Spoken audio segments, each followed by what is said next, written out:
In 1804, the people of Haiti did something the world had said was impossible.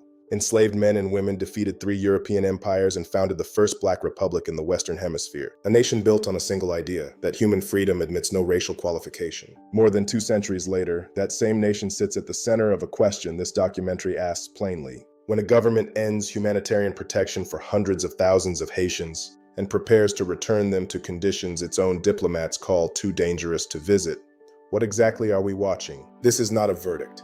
It is an argument and an invitation to look closely. Start with the thing itself. Temporary Protected Status, TPS, is a humanitarian designation created by Congress in 1990. It protects people already living in the United States when their home country becomes unsafe to return to. This includes armed conflict, disaster, or extraordinary conditions. It is not a green card, it is not citizenship. It is, by design, temporary. Haiti was first designated in 2010 after the earthquake. The designation was extended and renewed across the years that followed, as one crisis gave way to the next. Today, roughly 350,000 Haitians hold it. They are nurses and caregivers, farm workers and cooks. They are parents of an estimated 50,000 United States citizen children. The word temporary describes the status. It does not describe their lives. In late 2025, the Department of Homeland Security moved to end the designation for Haiti and for Syria. The stated reason: conditions had improved enough for safe return. Almost immediately, the decision entered the courts. A federal district court in Washington stayed the Haiti termination one day before it was to take effect,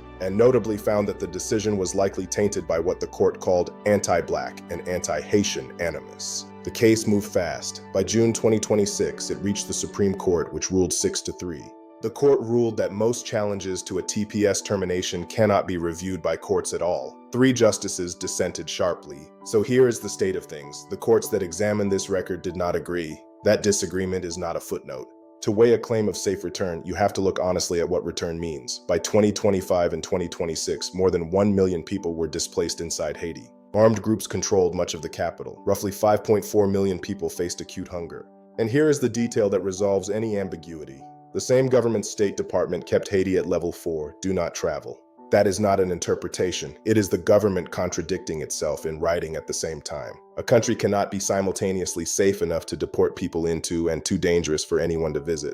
Now the hard part, and we will state it carefully because the words matter, crime against humanity is not a figure of speech. It is a precise legal category. Under international law, it requires specific acts, like the forced, unlawful displacement of a population, carried out as part of a widespread or systematic attack against civilians, with knowledge of that attack. A harsh policy is not automatically a crime against humanity, so the honest formulation is conditional. If protection is stripped and people are then returned knowingly to grave danger, then the conduct enters the territory this category was built to address. That "if" is doing real work. This documentary does not claim the case is proven, it claims the case deserves investigation, and immediately a complication that honesty requires us to name. The most famous forum for crimes against humanity is the International Criminal Court. But the court has no jurisdiction here. The United States is not a member. Haiti never ratified the treaty either. So the court in The Hague is not the venue. What remain are other paths, regional human rights bodies like the Inter-American Commission, United Nations treaty committees on racial discrimination and torture, and the slow instrument of public accountability. Naming the limits is not weakness, it is the difference between scholarship and slogan.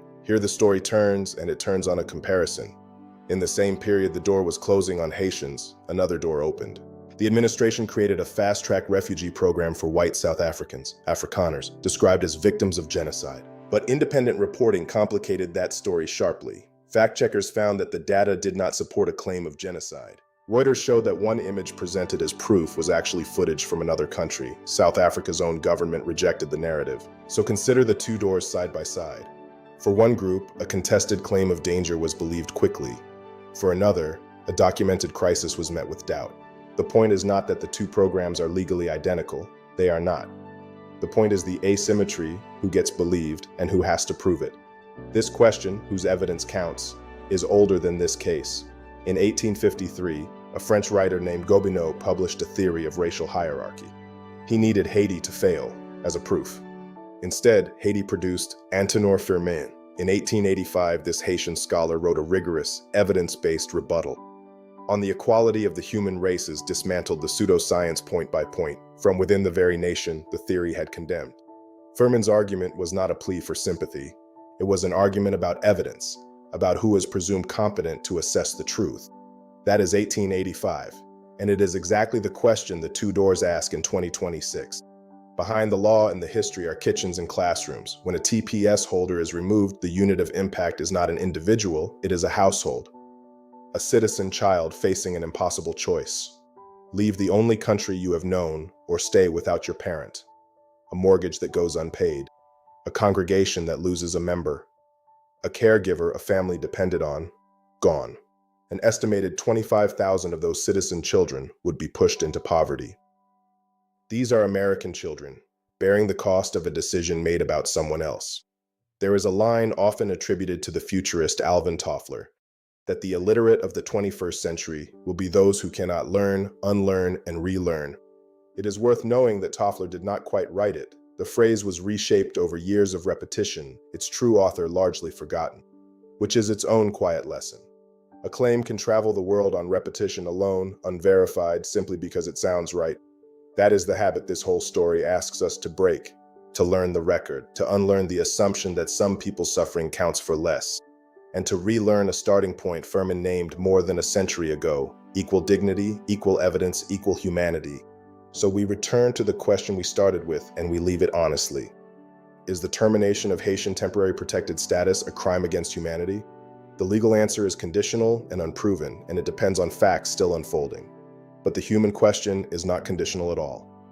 A people who defeated empires to prove that freedom has no color are owed what everyone is owed: honest evidence, equal law, and the presumption that their account of their own danger is worth believing. Whether we extend that is the question the record leaves open, and it is ours to answer. Scientia Innovatio Humanitas. Knowledge and innovation dedicated to humanity. Your brain is the boss. May God bless Haiti. May God bless humanity. One people, one blood.